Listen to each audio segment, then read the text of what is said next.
नमस्कार, श्री स्वामी समर्थ. मी मनीषा. स्वागत आहे तुमचं माझ्या परत एकदा नवीन ब्लॉगमध्ये. तर आजचा ब्लॉगला सुरुवात करूया.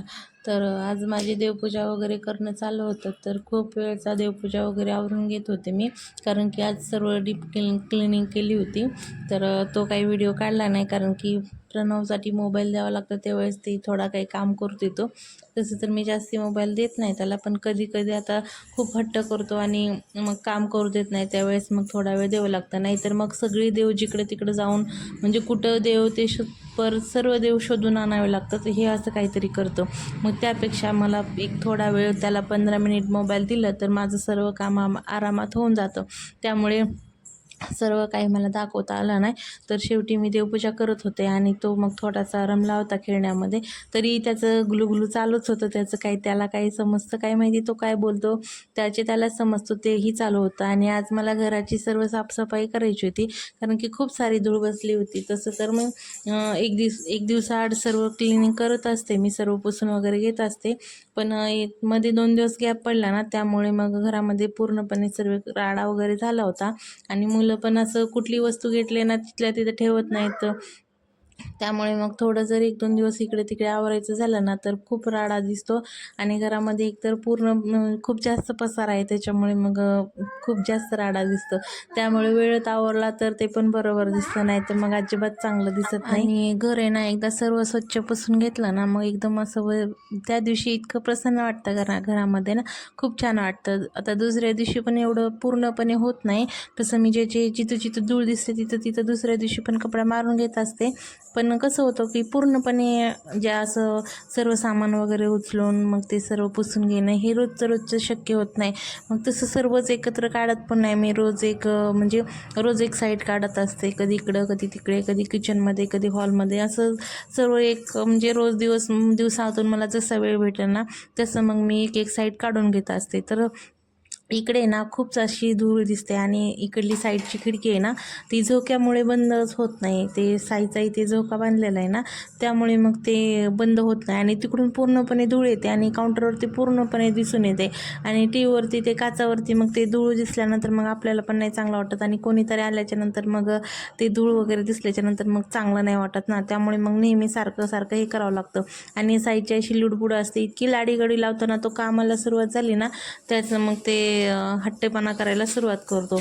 तर प्रतीकचे मित्र आले होते, त्यांचा डान्स चालू होता, त्याच्यामध्ये थोडा मग्न होता. त्यामुळे मग बाकीची कामे पटापट आवरून घेत होती मी. आणि यांचं गाणी लावले होते ना, त्यामुळे मग हे डान्स करत होते. आणि ते जसं डान्स करते ना, हे पण तसं डान्स करायला सुरुवात करत होता. म्हणजे याला काही येत नाही नाचायला, पण ते जसं नाचतील ना तसं हे नाचायचा प्रयत्न तरी करत होता. आणि ना ज्या दिवशी मोठ्या मुलाला म्हणजे प्रतीकला सुट्टी असते ना, त्या दिवशी थोडंसं म्हणजे काम पण आवरायला थोडीशी मदत होते, कारण की तो त्याच्यासोबत खेळत बसतो ना. त्यामुळे मग थोडीशी एक्स्ट्रा कामे पण काढली तर मग चालून जातात. मग त्याच्यासोबत तो खेळून जातो. नाहीतर मग तो बाहेर गेल्याच्या नंतर किंवा तो कुठे स्कूलला वगैरे गेल्याच्या नंतर मग अशी कामे करावी लागतात. आणि त्यातून कामातही अर्ध लक्ष नसतं आणि मुलांकडे पण अर्ध लक्ष असतं. मग हे असं होतं. त्यामुळे मग थोडीशी भीती वाटते. आणि मग शक्यतो मी असं सुट्टी वगैरे असली किंवा याचे पप्पा वगैरे घरी असले ना, मग बाकीची काही एक्स्ट्रा कामे असतील ना ते काढते. तसं तर मग ह्या झोपल्याच्या नंतर मग बाकीची काही कामे असेल एक्स्ट्रा किंवा काही असेल तर तेही तेव्हाही करून घेते. पण आता घर म्हणल्यानंतर कितीही कामे काढा तरी आपल्याला कमीच पडतं. कितीही आवरा तरी घरामध्ये पसारा होतोच आणि कितीही काय करा होतच. तर चला, आता पसारा तर होतच राहतो, आता आवरायचं तर ते काम तर आपलंच असतं ना. त्यामुळे मग मुलं सांभाळत आता तसं पण म्हणायला हा सांभाळायचं म्हणलं ना, इतकं हे एवढं म्हणजे शांत बसतच नाही याच्या म्हणजे याला कुठून काय म्हणजे एवढी ताकद येते काय माहिती. थोडं पण याचे हातपाय शांत बसत नाही. तोंड तर शांत बसतच नाही, पण हातपायसुद्धा एका जागेवर तो 5 मिनिटसुद्धा बसणार नाही. जेव्हा काहीतरी वाटुळं किंवा काहीतरी म्हणजे ते वेस्ट करण्यासारखं, म्हणजे तो काहीतरी तोडायच्या फोडायच्या किंवा वेस्ट करण्याच्या नादाला असेल ना, तेव्हाच तो शांत बसेल. आता बाटलीमध्ये त्याला पाणी भरून दिलं होतं, तर ते पाणी पूर्णपणे अंग भिजवत होतं आणि ते कपडे वगैरे भिजवत होतं. मग असं काहीतरी करायला लागलं ना, मग तो जरा शांत बसतो. तेवढ्यामध्ये मग मला गॅलरी धुवून काढायची होती.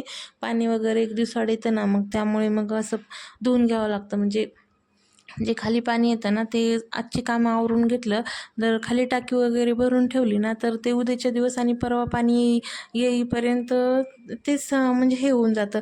तसं मग आता 2-3 इथं 2-3 रूमांना पाणी लागतं ना, त्यामुळे मग पाण्याची थोडीशी कॉर्पोरेशनचं पाणी येतं ना, त्यामुळे मग असं करावं लागतं. त्यावेळेस मग पाणी पुरतं आणि एखाद्या वेळेस पाणी लेट पण येतं, त्यावेळेस मग पाणी लागतं ना, त्याच्यामुळे मग हे पाणी आलं ना अशी कामं करून घ्यावी लागतात. मग हे मुलांकडे अर्ध लक्ष आणि कामाकडे अर्ध लक्ष असं होतं. तर आणि हे मनी प्लांट आहे ना, मी म्हणजे देवापाशीची खिडकी आहे ना तिथे ठेवलं होतं, कारण की देवपूजा केल्याच्या नंतरचं पाणी असं इकडे तिकडे ओतून देण्यापेक्षा मी झाडांना घालत होते, तर तिथं हे खूप छान आलं होतं. तेच आज मी बाहेर आणून ठेवलं, कारण की ते आता वेल म्हणजे वाढत चाललेली आहे आणि त्याला ऊन कमी पडत आहे. तसं तर ते घरामध्ये पण येतं, पण आता नेहमी नेहमी उन्हात म्हणजे तिथे थोडंसं ऊन लागतं, तरी पण बाहेर आणून ठेवलं मी, म्हणजे सगळे झाडांसोबत एकसाथ म्हणजे. तर खूप छान फुलं वगैरे आली होती. तर तुम्हाला माझे व्हिडिओ कसे वाटतात, कसे नाही, नक्की कमेंट करून सांगा. आणि चॅनलवर नवीन असाल तर एक सबस्क्रायबर जरूर करा. तर चला भेटूया अशाच एका नवीन व्हिडिओमध्ये. तोपर्यंत बाय.